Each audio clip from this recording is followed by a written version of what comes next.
Hi there, this is Ken again. This is part 2 of the video for making the sourdough bread. In the last video I showed you how to make this from the culture, from the ricer. Now we're going to mix the dough up and then leave it for 4 hours to mature before we bake it. Okay, so just need to get one thing ready before I get in here. Forgot that. Because we need this.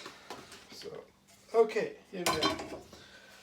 So, for this, what I would need is obviously the flour. In my case, rye flour. We have the mixture we made earlier, a bit of salt, and then I'm going to put some toasted pumpkin seeds and also chopped up Parmesan cheese, because I think because the sourdough is quite sour and then cheese has acidic, the two will balance out well. I don't know, it might taste horrible, but I don't know. I've been experimenting with various things like seeds or nuts, even olives, and I also did, we make this in Sri Lanka, make these fish buns, and the filling is chopped up tuna and leeks and stir fried. And you put it inside the bun. So I once did that inside a sourdough loaf, and it turned out fantastic. So whatever the filling you want, savory, you can even put maybe a sweet filling if you want to, because the bread become after it it's baked, when you eat it's slightly sweet. So we'll go with anything like that as well. So first thing I'm going to do before I mix the flour is to prepare the Parmesan. So I'm going to cut Parmesan cheese into little cubes. So I don't want to grate it because I don't want it to get lost in the dough. I just want it to like a cube-sized pieces. So when the bread bakes, and then in the heat it melts inside the bread, and then I don't know, I think that might taste quite nice. Toasted cheese, when you do cheese sandwich and cheese get toasted, so it will have a same effect inside the bread with these little bits of Parmesan being inside it, and so I need quite a few, so I'm gonna slice away. Bear with me while I do this. I could have done this all in advance, but I thought to just do it live while I'm doing, because it does take 10 minutes, something like that, to do the whole thing. We'll see. So yes.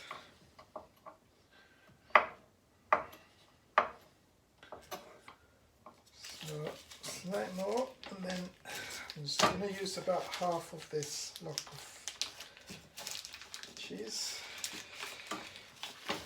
Don't need all of it, I don't think, because we're also going to use, in my recipe for the thing that we're going to do live, we're also going to use some Parmesan cheese. So we'll have some Parmesan cheese in the peanut butter that we're going to make to go with the bread. So it'll be nice and cheesy, just like me. Okay, so I think that's enough. I've got maybe like a handful of Parmesan cheese, about half of it. Obviously this bit is narrow, so from the bulk of the Parmesan, about half of it. And the next thing I'm going to do is I'm going to fire up the cooker and put on the frying pan. I'm going to put some pumpkin seeds, and I put it up full, so it's fully hot. It heats up in a second. So I'm going to do about, again, not a lot, but maybe like 2 tablespoons, because obviously you want the bread as well. You don't want everything filled up with nuts and cheese. You just want the bread, so you need like bites in the middle, spread out evenly, so you get a few bites of this while you get the taste of the sourdough as well. So about 2 to 3 tablespoons of pumpkin seeds on it. And then the thing is, when you are toasting the pumpkin seeds, they do pop, which is also nice. You know, not exactly like popcorn, but it's nice when they pop and it's and toasty.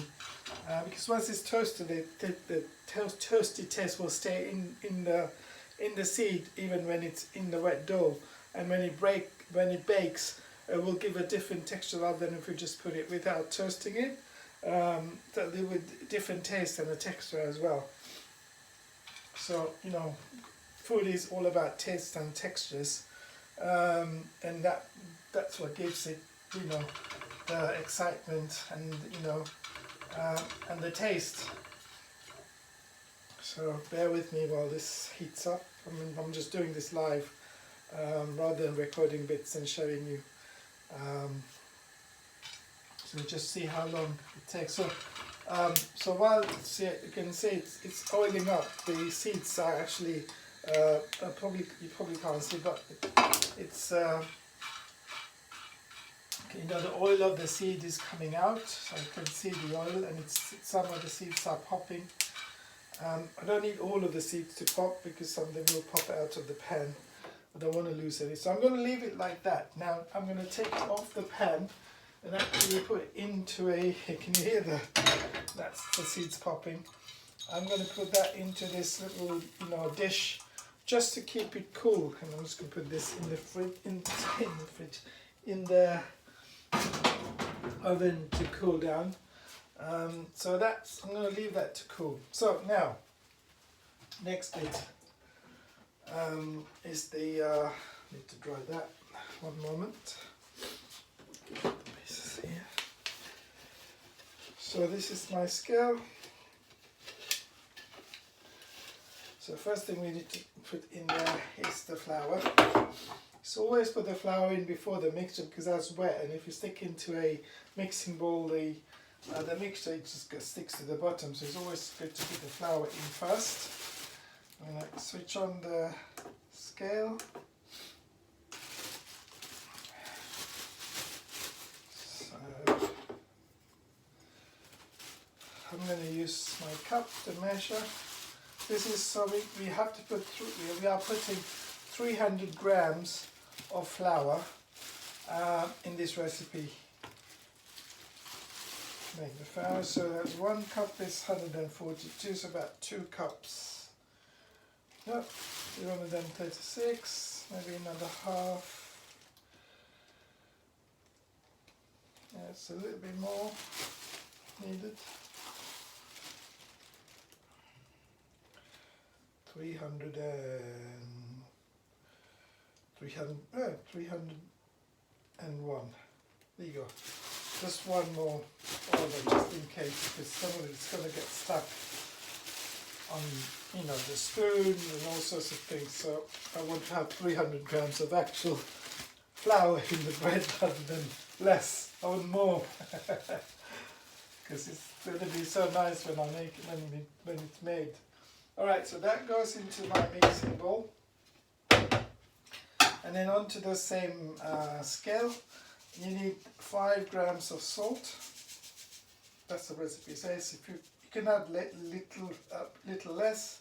I wouldn't add too much salt because salt stops yeast from developing fully, so it can stop. But you need a little bit of salt to go with the sourness and the sweetness of the yeast, so that I don't need the scale anymore. I'm going to put that in. And so now I'm going to get a wooden spatula, a fork and a spoon. I will need all of these.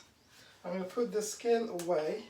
But before I start mixing, I'm going to set up the baking tin, because I'm going to put it straight into the tin and leave it to mature. So you could, if it's a non-stick tin, put it straight in, and I don't trust these tins. So what I'm going to do is to put a greaseproof paper on top of it, so that when I put the mixture in, it will be on the greaseproof paper, rather than, which is what this is, rather than just going straight onto the tin. So that way there's no accidents afterwards. You're not going to end up with half of your mixture stuck to the on the bottom of your baking tray when you try to take it out of it. So I'm going to cut it quite large because afterwards I can reshape the paper. Do more than you need rather than having less. Just fill. So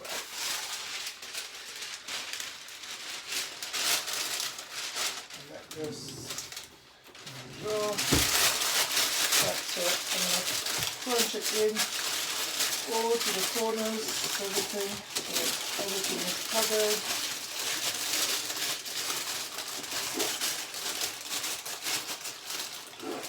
Alright, so that's ready. Actually, I am going to clear off this excess paper. There's too much paper, you don't need that much paper.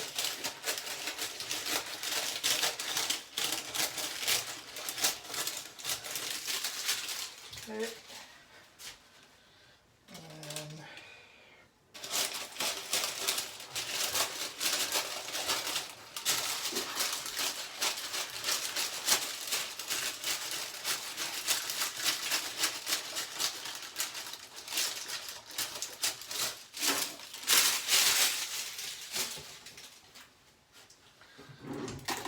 So that's ready for our mixture to go in.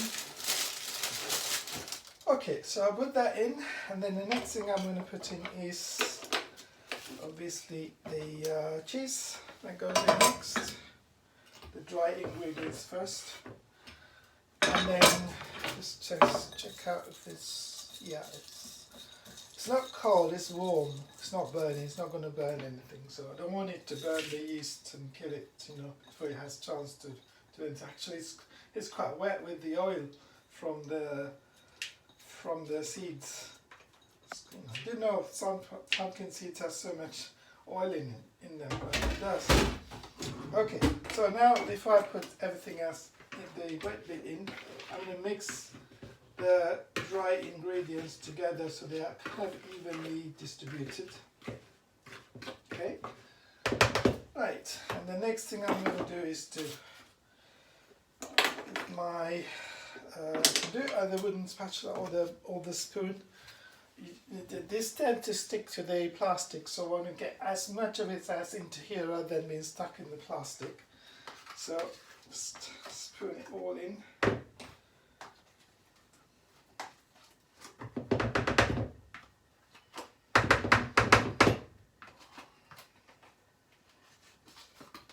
Oops.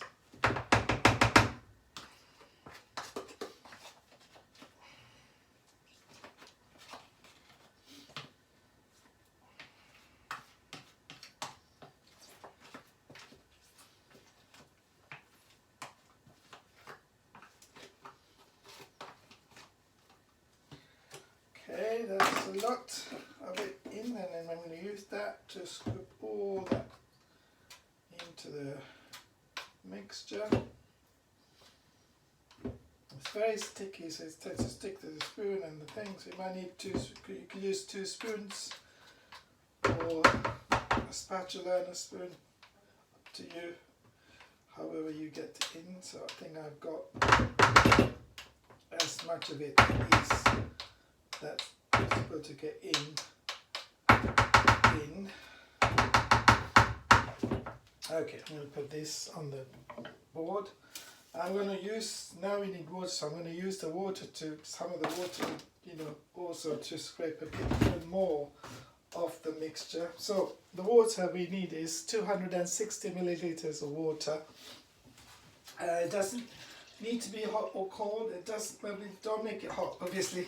It doesn't need to be you know, warm or cold, because it's gonna stand in the room temperature for quite a while. So I'm measuring 260 milliliters. That's too little.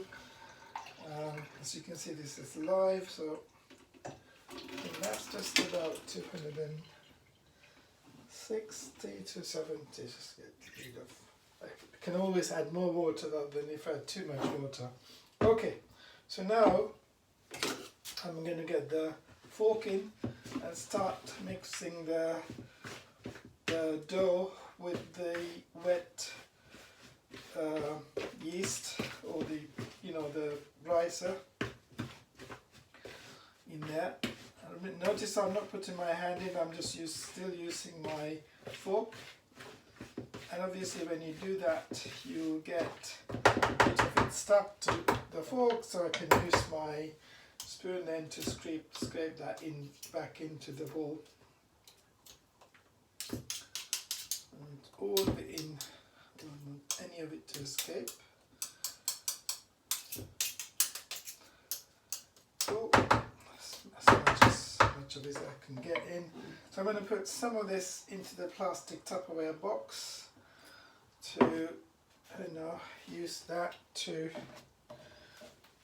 dissolve as much of this mixture that's stuck to the bottom of the box as possible into the water, so that water, all of it, goes in to the mixture of the bread. So it's taken 16 minutes so far. I mean, it does take a little bit of time, but I mean, who's complaining, huh?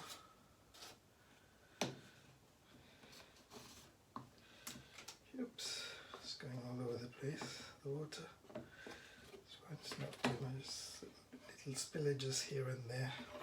Can wipe them off later.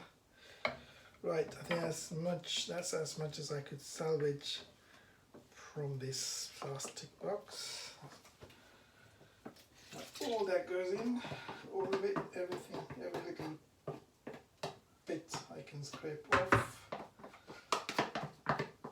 Okay, it goes there, and then the rest of the water goes in to all of it together, and then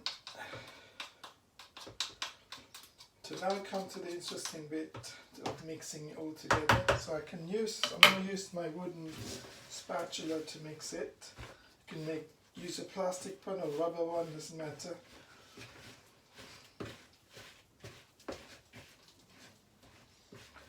I think I put 160, not 260. That's not nice, is it? That's another 100.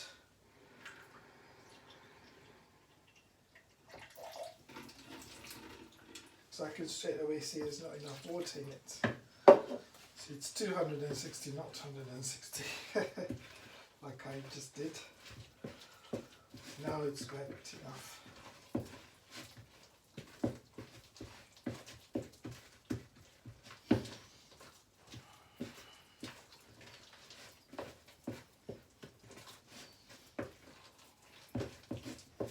So mix it really thoroughly. And there will be underneath, check under the dough, there'll be some dry, I can see it, because although you put wet, it doesn't cover everything, so you just need to make sure all the wet bits, all the mixture, the whole mixture is wet, and there aren't any lumpy, dry flour without anything. I think that's fully thoroughly mixed. Scrape it all back in.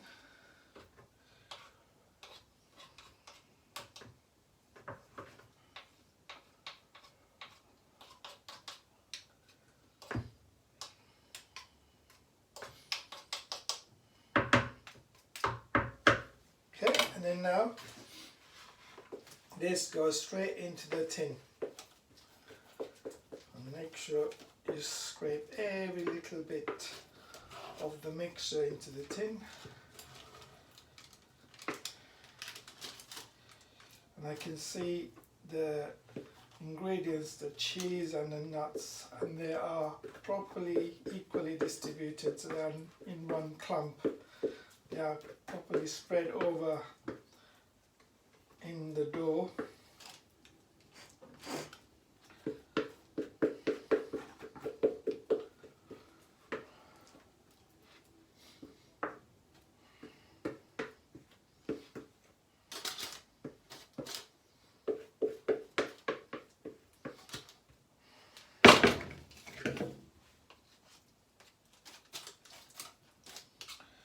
So I'm just now I'm just patting it in properly to the corners of the tin. It's fine if it was greaseproof paper, it won't stick to the paper. It will come off quite easily. But please don't do this with foil, because it will stick to the foil.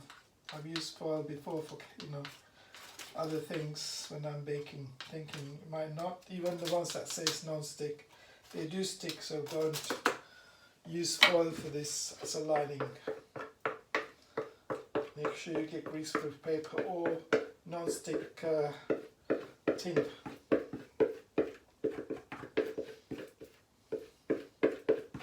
Just trying to get every last bit of the dough. This dough is unlike the dough that you make for wheat flour. You don't need, and even when you make it the sourdough with wheat, you don't need to knead, because the point of kneading is to release the gluten, and then that allows the air bubble that's formed in the yeast to make it rise. But you don't need, even if you have gluten, you don't need to release the gluten. The yeast will do the job for you. So basically that's it. So that is the mixture, if you can see, in the tin. So this now stays in this corner of the kitchen for 4 hours, and at the end of 4 hours I'm going to bake it. So I'm going to heat the oven for gas mark 7 for 10 minutes to make it properly hot, and then put the tin straight into the middle shelf and leave it there for 10 minutes and reduce to gas mark 6 and cook for 30 to 35 minutes. When it's done, you could take it up before you switch off and put a little skewer into the middle, and and if you pull out, and if the middle bit is wet, then it's not cooked yet. So give it maybe 5 more minutes until it's, and then once you take it off, leave it to cool down. Don't mess with it. I mean, you can take off the, mine is this tin that opens up from the outside, so you can easily pop open and then take the lid off, the side off, and then the bread will still stay in the thing, so I can take it off quite easily. So and you could do that, and then what I do is I stick it on a wire rack and leave it on the wire rack to cool down before I do anything, and then I take off the wrapping and then eat as and when I want. Probably will last with me for about 2 days. That's it. Alright, so that's the whole thing to do the cake. Good luck with yours tomorrow, or if you're going to, tomorrow is today, I'm shooting this on Saturday, so I'm going to send it off to you now, so you have the 2 videos to go with when you have a look before you do it, so you can see exactly how it's done. For your bread to turn out perfect, and when you bake it, you won't believe the smell in your house. Your house will smell really sweet and like a bakery. So it's a lovely smell. So good luck tomorrow, and I'll look forward to seeing you on Monday. Take care.